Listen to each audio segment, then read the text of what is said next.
reason why you couldn't make your own cards. A bunch of nouns and a bunch of, sorry, nouns and verbs and adjectives.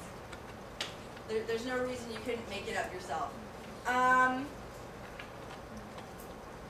So yeah, I wrote about it in here, and I said the reality is we cannot use games all the time for everything, but they are a supplement to study. They're an addition. So it's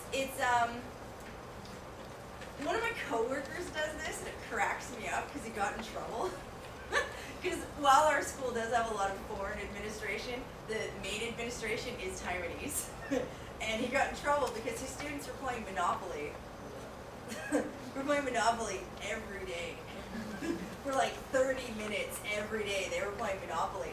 And our Taiwanese supervisor was like, "What are you doing?" And he was like, "Oh, they're done their work." And she's like, "How do you don't have enough work. How come you're done so fast?" And he was like, "Because I told them if they finish all of their work and they do it all correctly, then whatever time is left over, we can do whatever they want." And they really wanted to play this game. So they were like, you know, normally, the kids can do their work a lot faster than they do.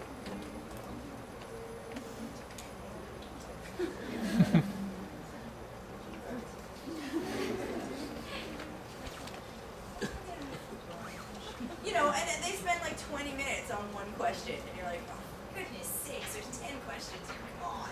You can do this in 5 minutes, right? And the thing is if there's a reason for them to finish, they will. Okay, guys, everybody who's finished early gets to play games for 20 minutes. I'm done!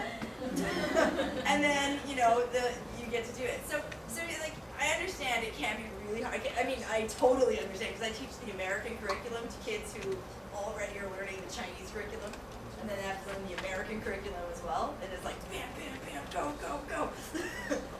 We have a test every 2 weeks. Like, my students are passing crazy exams. They're really good, but it's a lot of pressure and it's a lot of stress. So when can you fit it in? It's whenever you can, honestly. My thing is, whenever they do tests, usually they finish the test a lot earlier than I can do anything about it. So what I do is I let them go to like one corner of the room and really quietly play a game. And like, don't bug me, because I'm marking the tests. And then they just go over there and they do that. You know, a lot of kids, if you tell them, what do you want to do? Do you want to do some extra revision? Or do you want to play a game? They don't want to play a game.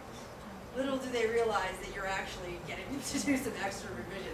So anytime that you have any kind of review class or something like that, like do you guys have classes that are designated for review? Do you have time periods or no? So yeah, it's really hard to say, because I've never taught in the public school system or in the private school. So it's really hard for me to say exactly how you guys can adapt to it, and I really hate being like, figure it out. But it's up to you guys to use your own creativity and then find a way that you can use this yourself. And I'm pretty sure that there are ways that you could incorporate this into your class. You wouldn't have to actually have it as a game. You could do it as a classroom activity. And, you know, play the game a number of times with, like, you know, everybody shout out a word, make a sentence, and do this, and da-da-da-da-da. And after they, you know, make sentences, or I'm gonna give you each a word, and you have to make a story out of that word. So each of you says one sentence out of the story, right? And then they do that. And after they've done that 3 or 4 times, you can be like, oh, hey, I have this game. Anybody in their free time, if you want to play it, you should do that. It's just a variation of what you've already done. Okay, so we're quickly running out of time. So does anybody have any questions? Oh, please have questions. Have you ever used these board games to teach students in Taiwan? Oh, yes. What's the result? Sorry, what? What's the result? I've only used these board games to teach students in Taiwan. What level are you interested in the results of? High school students. Grade 2, High grade 4? school students. High school students? Yes. I haven't actually done it. Oh, yes, I have. Sorry, I lied. There were 2 high school students in my university class, and they pretty much thought I was the cat's meow. I was the best thing ever because I wasn't making them study vocabulary. They're like, wait, you're just going to give us a game? This isn't class. And I was like, no, it really is. And I gave them apples to apples, and they were like, I don't mind if I do. And really, really into it because they, the older people are, the harder it is to trick them. So you guys are like, you're not tricking me, I know this is wrong. But the kids are just like, under the age of like 20, you're just like, I'm gonna play. So yeah, with the, I have played with high school kids and they're really keen on it, especially on games like kind of simple mechanic games with cards. They play games with cards all the time. So all you have to do is you can play Big Old 2 and just throw some language in the middle of it. Like every time you play a certain combination, you have to make a sentence pattern. Things like that. Yeah, I've only taught students in Taiwan this. Anyone else? Yes? Students do give any actual bonus credit for the winners, or can you get everyone involved in the game? Because some students will think like, okay, I'm not good at English, I'm not interested in such a game. So how to get everyone involved in this game? Well, I try to match kids up by ability. I try not to have, you know, the ones that are a bit slower. I try not to put them in with the champions. I don't put a talker with a quiet kid because you're right, the quiet kid's not going to get involved. I have a lot of different ways of getting the kids involved. One is fear of me. I look sunny and friendly, but I'm actually probably one of the scariest teachers you've ever met. And I'm like, I said participate. And they're like, all right, I'm participating.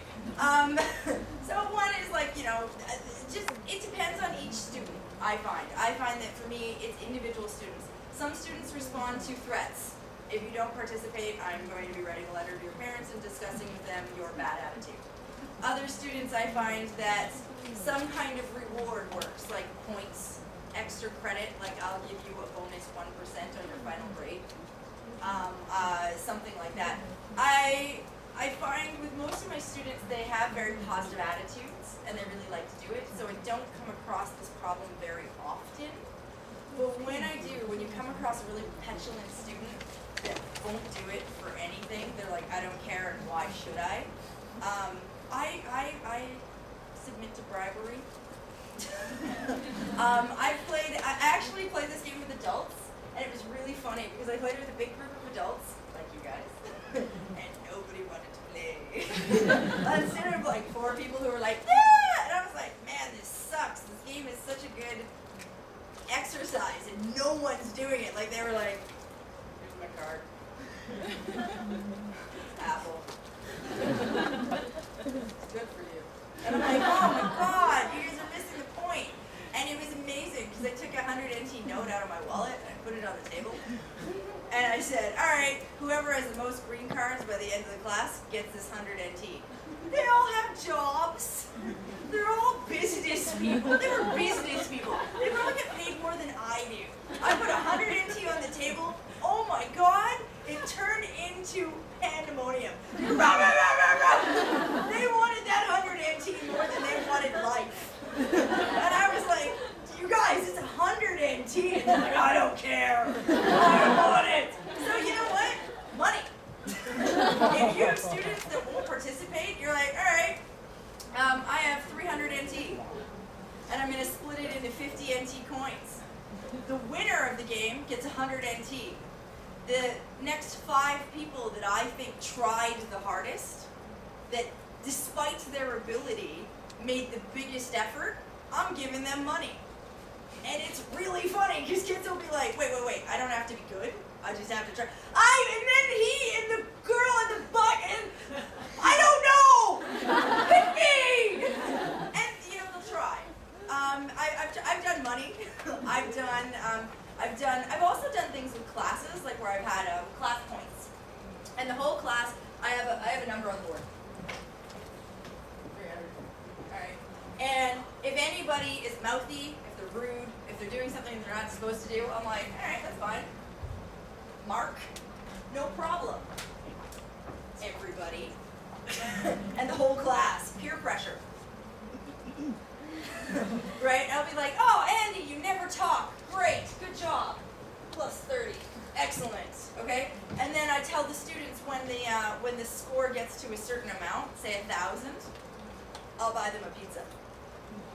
I'm like, I'll just buy a pizza for lunch.